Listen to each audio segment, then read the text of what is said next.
بسم اللہ الرحمن الرحیم قل اعوذ برب الفلق من شر ما خلق ومن شر غاسق اذا وقب ومن شر النفاثات فی العقد ومن شر حاسد اذا حسد۔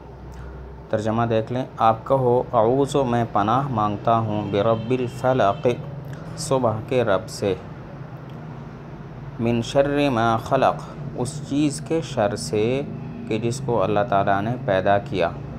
آپ کہہ دو اعوذ میں پناہ مانگتا ہوں برب الفلق صبح کے رب کی، من شر ما خلق اس چیز کے شر سے کہ جس کو اس نے پیدا کیا، ومن شر غاسق اور اندھیرے کے شر سے اذا وقب جب وہ سمٹ آئے، ومن شر النفاثات اور پھونک مارنے والی عورتوں کے شر سے فی العقد گرہوں میں، ومن شر النفاثات فی العقد اور ان عورتوں کے شر سے کہ جو پھونک مارنے والی ہیں گرہوں میں، ومن شر حاسد اذا حسد اور حسد کرنے والے کے شر سے جب وہ حسد کرے۔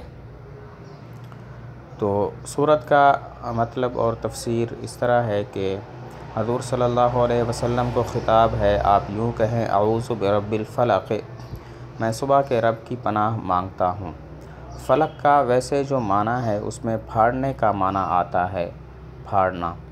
تو صبح کو فلق کے ساتھ اس لیے تعبیر کیا کہ اللہ تعالیٰ رات کی ظلمت کو پھاڑ کر گویا صبح کو نمودار کرتے ہیں، صبح کو پیدا کرتے ہیں، اسی وجہ سے فرمایا برب الفلق۔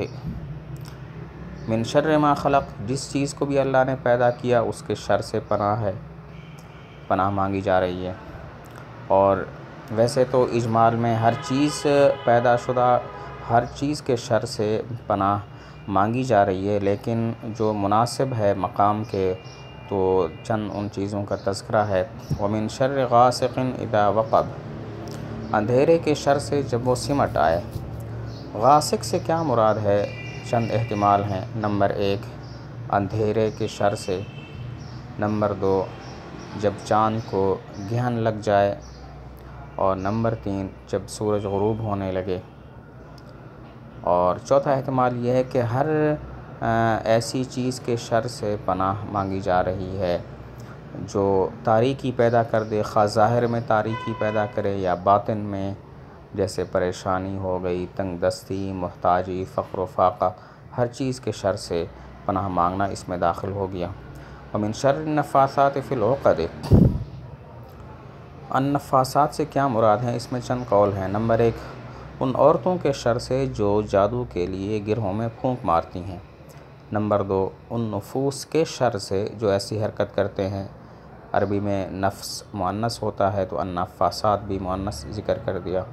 اور نمبر 3 ان جماعتوں کے شر سے جو یہ کام کرتے ہیں، جماعت مؤنث ہے، النفاثات بھی مؤنث ہے۔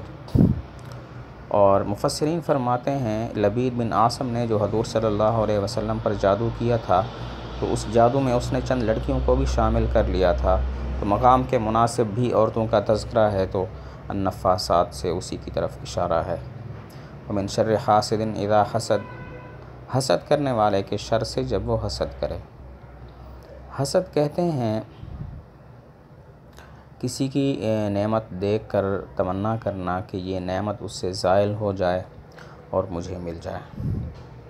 سوال ہوتا ہے کہ حدیث میں آتا ہے کہ حضور صلی اللہ علیہ وسلم نے ارشاد فرمایا لا حسد الا فی اثنین، صرف 2 چیزوں میں حسد جائز ہے، اور حدیث میں ان 2 چیزوں کا تذکرہ ہے۔ تو اس حدیث سے تو معلوم ہوتا ہے کہ حسد ٹھیک ہے ان 2 چیزوں میں، جبکہ اس آیت سے معلوم ہوتا ہے کہ حسد مذموم ہے، اس کے شر سے پناہ مانگی گئی ہے۔ جواب یہ ہے کہ حسد یہاں مراد حسد سے یہ ہے کہ کسی کی نعمت دیکھ کر اس کے زوال کی تمنا کرنا کہ وہ نعمت اس سے زائل ہو جائے اور مجھے مل جائے۔ اور حدیث میں جس حسد کا تذکرہ ہے اس سے مراد غبطہ ہے۔ غبطہ کہتے ہیں یہ تمنا کرنا کہ فلاں کو جو نعمت ملی ہے وہ مجھے بھی مل جائے، یہ آرزو اور تمنا کیے بغیر کہ وہ نعمت اس سے زائل ہو جائے۔ تو اس طرح حسد میں اور غبطہ میں جو ہے وہ فرق ہے۔